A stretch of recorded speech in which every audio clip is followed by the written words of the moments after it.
Hey guys, sorry about that. It's the only way that I could accomplish the full screen view. Um, Anyhow, my presentation is about mental imagery and skill acquisition in athletes with disabilities. This is rather an interesting subject and something that I must confess was a challenge to figure out. My name is Milagros Rosa. I'm a sports psychology graduate student in the master's program. So the madness behind the idea. This is the introduction.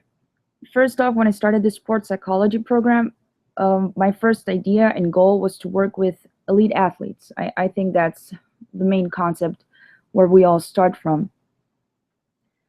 Later, while studying my surroundings, as one of my part-time jobs is working at a gym, so it's studying how teams were not being successful. And believe it or not, most of my information came from reading the comment section of the newspaper online, or Facebook pages, or um, the local links and paid online pages from the sports teams I follow. Anyhow, there was one common denominator that linked the lack of success of our teams, being local, national teams, youth programs, etc., is that there is not a solid base. There's not a solid youth program for any team, any sport. So this somehow made perfect sense to me. So how can you have an elite team without a foundation, without a solid foundation? So I not entirely discarded the fact that I wanted to work with elite athletes, but that I wanted to work with young kids. Now it's the fundament, it's the base. But further down the road, I was talking with a client of mine, and he was saying that there was a population that could benefit from not only physical training, but from mental training as well. He had no idea that I was in the master's program, so I just let him talk. And he said that this population has been under the radar since forever. I was totally confused for a second, and he told me with half a smile, well, you can work with athletes with disabilities, more specifically athletes with Down syndrome. And I was like, wow, this would be a first. Uh, Actually, this is the first time that someone approaches me with this interest. So I started reading on what kind of services were provided for these athletes versus their needs, and I came across that there was an interesting pattern established. In regards to sports, it was very little what they received, mostly because of physiological predispositions that might be considered a setback, such as coordination and motor skills. I couldn't do anything else but wonder how could mental imagery contribute to skill acquisition in athletes with disabilities. This leads me to define what is imagery. This is very simple yet complex. So imagery is creating or recreating an experience in the mind. The process can be from past experiences or memories stored in your brain. Let's look at it as a computer and a hard disk. So when you need these experiences, you retrieve these memories, you retrieve these files, to say the least, and you see them, you read them, and you shape them into meaningful images. In essence, imagery is a form of simulation. It is similar to a real sensory experience. So you transport yourself to that moment, and you feel and you see and you smell. While I was reading about this, I thought about Back to the Future, the movie and the Disney ride. So basically, you're there in the ride, you're sitting down, and you're like experiencing everything that what happened in the movie. So basically, this is the sort of thing that I thought about when I wanted to explain simulation. Yet again, it is a similar, very similar to real sensory experience. You want to emphasize on seeing, feeling, hearing, and touching. You want to make sense of all this. You want your client to be able to identify every sense possible to make it as real as possible. Practice and predetermined scenarios of an image or situation can aid in controllability, which is something that it's very important in imagery, and vividness as well, contributing to the senses before mentioned. When you want to make an experience as real as possible and have your client be as focused and in sense to what you want him to work with and for, you need to have the vividness there for you, working in your favor. How can I use imagery? Imagery can be used for concentration, motivation, build confidence, control emotional responses, acquire practice and correct sport skills, acquire and practice strategy, prepare for competition, cope with pain and injury, and solve problems. For this presentation, I'm just going to focus mostly on acquire, practice, and correct sport skills. Let's start it off with this quote, which says, imagery can enhance a variety of skills to improve performance, can facilitate the learning of new techniques and strategies. Here's what I found on the web for... Sorry about that. So, for acquiring and practicing and correcting any sports skill, you need to build a blueprint. So, for any beginner or any athlete in any level, mental practice is useful to build this blueprint and help them develop a mental response, the perfect response. You can strengthen your blueprint by verbal triggers such as cues, words, or phrases that help athletes focus on key aspects in an image. For example, if an athlete says that go, if you have a sprinter and you say go, well, the athlete will associate that he needs to go fast. And there's also the symbolic images, which mean that are models or mental symbols that the athlete assigns to any given pattern, to the movement pattern, I should say. So what happens is that if, once again, let's use the sprinter as an example, the athlete can imagine that it has like explosive energy, like fire in their feet, and they have to go as fast as they can. Also, there's a saying that, well, my mom repeated me after over and over again, which practice makes perfect. So repetitive practice of a sports skill, which helps you fix the basic movement pattern in memory before attempting the movement physically. So as much as you repeat the movement, the better it will come out. For example, a coach can have his volleyball team practice serving over the net 10 times mentally before actually doing the technique.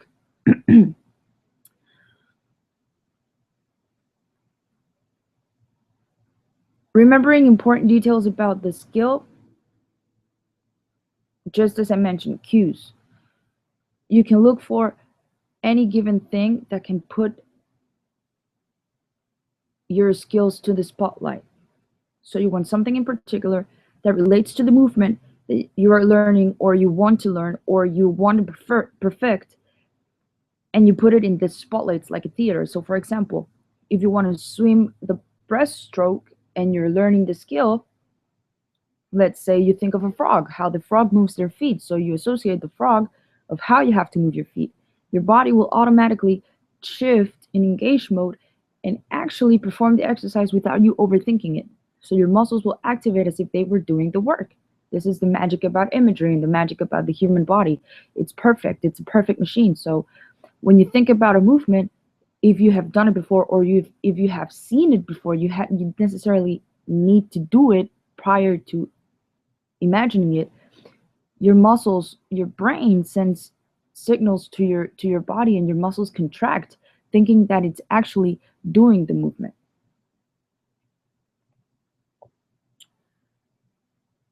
A little pros and cons of imagery, very simple. Pros, they can be performed anywhere, at any time, and no equipment required. This is awesome. You just need your mind. No equipment required could be a little bit trivial because you can actually have some visual aid with you. If you have your iPhone, if you have your iPod, if you have your iPad, if you have any any technological device, you can have a video, you can have images that can help you with imagery. Cons does not substitute physical practice. Very simple, guys. There's nothing that can substitute your practice and your skill. Okay, imagery will just aid in perfecting that skill. So you won't entirely substitute your physical practice because you need it. But as I mentioned, is an aid. And identifying and not being able to promote negative images. This is the tricky part as well.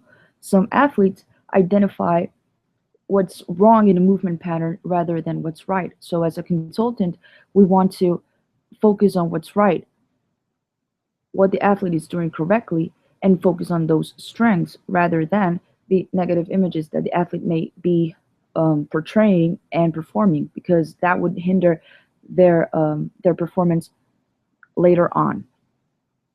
Okay, so now the tricky part and the relationship with why I wanted to work with athletes with disabilities and how it links to the mental imagery. So I'm starting off with another quote. What I'm hearing is that the problem that our children have with physical activity are not a consequence of their disability. They are a consequence of the outer world not providing opportunities for everybody, not just kids with Down syndrome, but all the other kids who are not terribly athletic. First point, social neglect.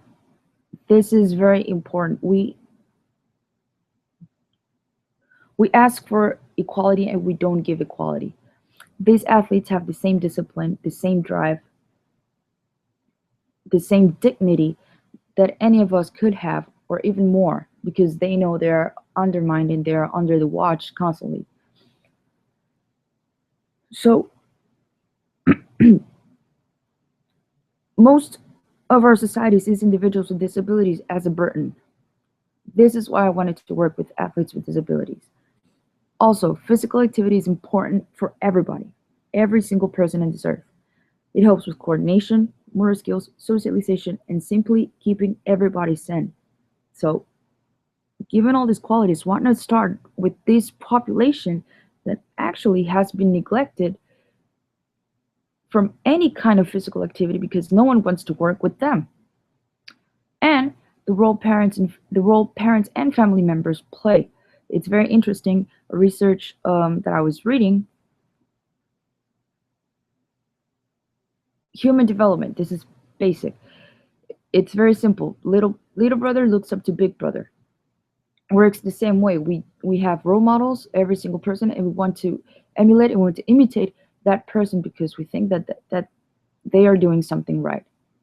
It applies exactly the same with them. Now, maybe with their conditions, they are more involved in a sense that they need to understand what's going on and they need to learn what they are doing. If not, they get bored and they would just move on to the next task or just lay down and just not do anything. I have seen it firsthand, and Down syndrome athletes or intellectual disability individuals need to always be entertained. So this is a challenge. And also equal opportunity for full athletic development. There is no need to explain this any further rather than just saying if you want it, go for it.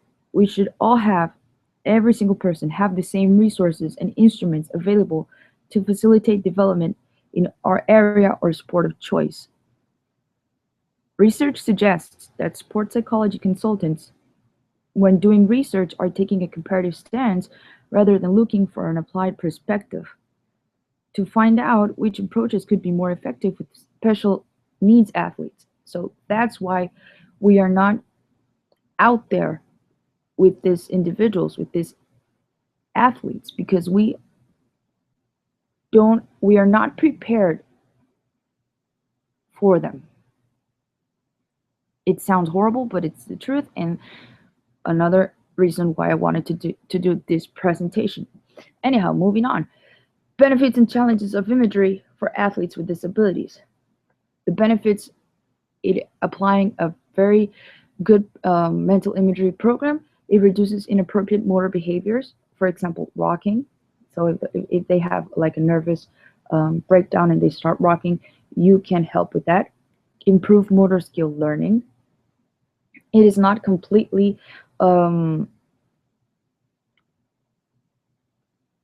approved, but it has been shown that a, a, a good mental imagery script and good guidance can improve their motor skill learning and increase self-confidence and motivation. This is a given. They are, if you are creative and fun, they would come up with great imagery, videos, etc. And they get motivated to apply it because they understand. Okay, challenges. Certain individuals may not be adept at creating visual images. We do have some limitations with some individuals, so that's the no cookie cutter plan theory here.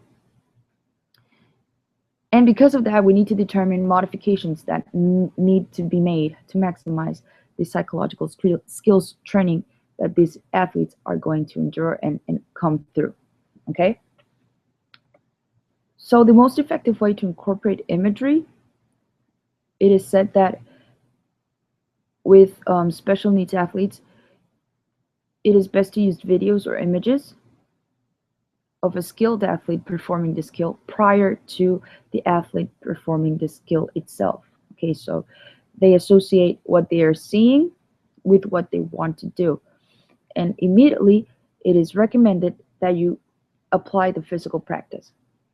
In order to avoid for them to forget what they just saw, you get them to the court, you get them to the pool, you get them to wherever you need the sport they're into or the skill you're working with, and you apply the physical exertion.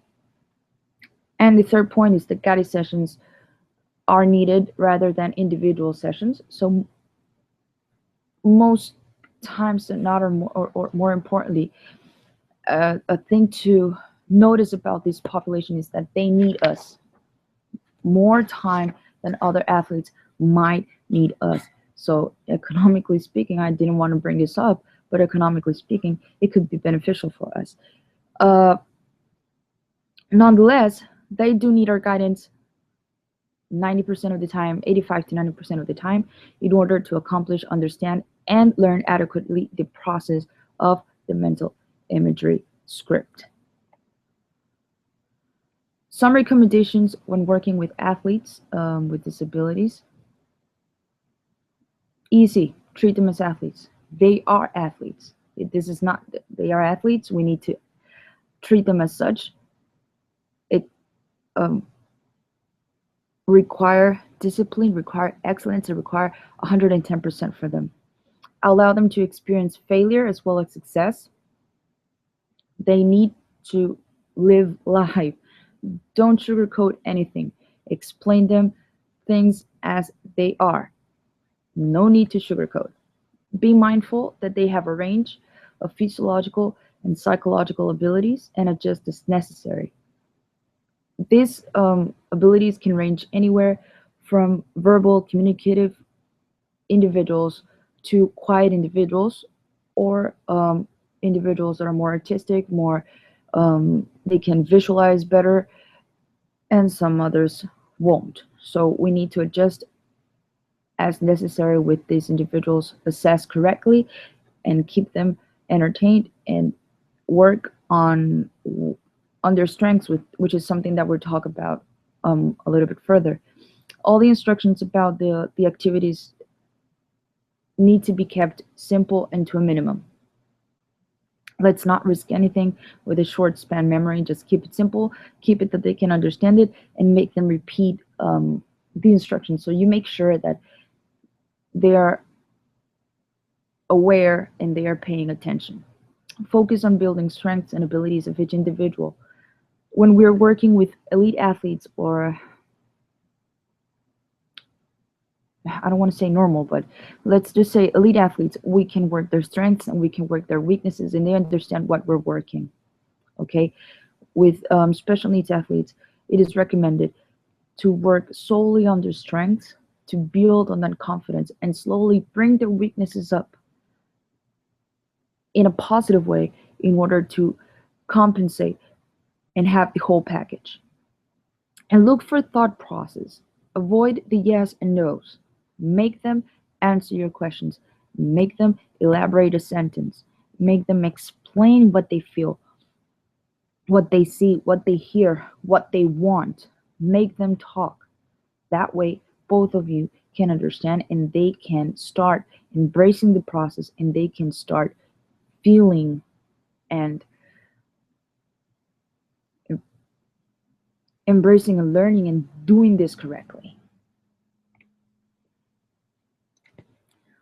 Last but not least, my final thoughts on the subject. Um, Psychological skills training should be geared to everyone, not just elite performers. It is interesting that the majority of the population are non-elite performers, and actually, Carrie Schittl mentioned this in her book that most of her clients are non-elite performers and non-elite athletes. Mostly are casual athletes and hobby have a sport because as a hobby rather than a competitive drive. Um, so why is it that we want to address psychological skills training mostly to elite athletes? Let's go back to my intro. I I I sinned of that. I wanted to work with elite athletes and I didn't consider the populations that actually needed or need my services. Also, 1 million athletes with disabilities participate in Special Olympics. Each year, there is a dearth in services provided to these individuals. This is sad, really sad. So, why is there a decrease in services? Every single time they step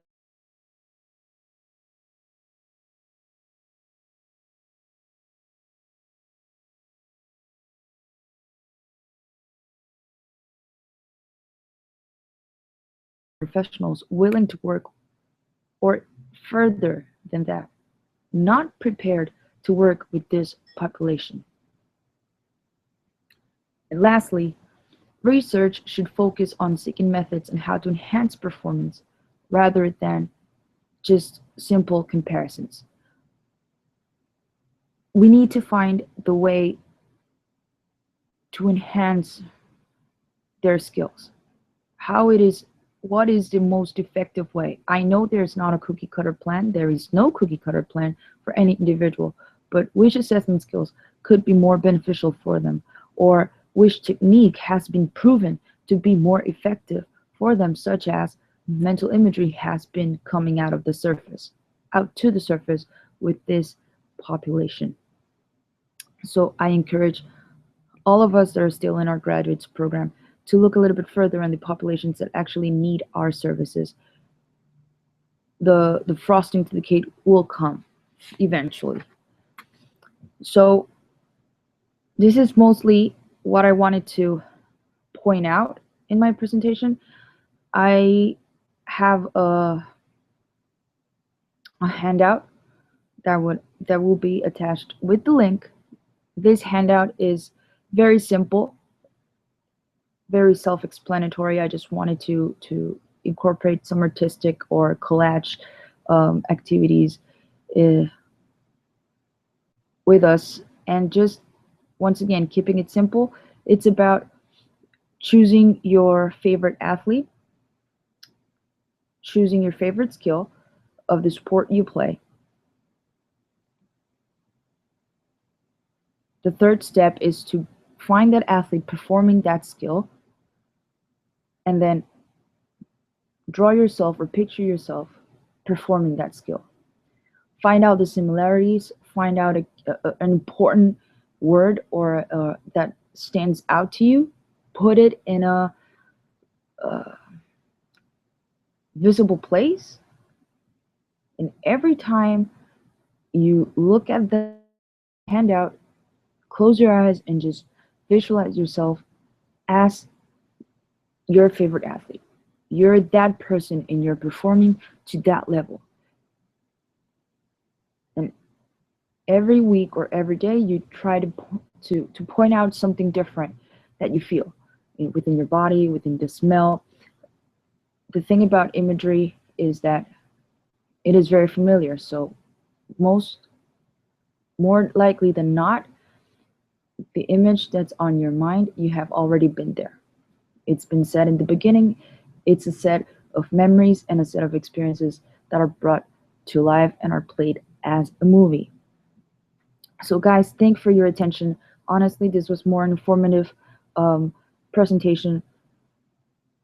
How can mental imagery and scroll acquisition go hand in hand with everybody, especially with athletes with disabilities, and help them in their motor skills. There's still research. There still needs to be research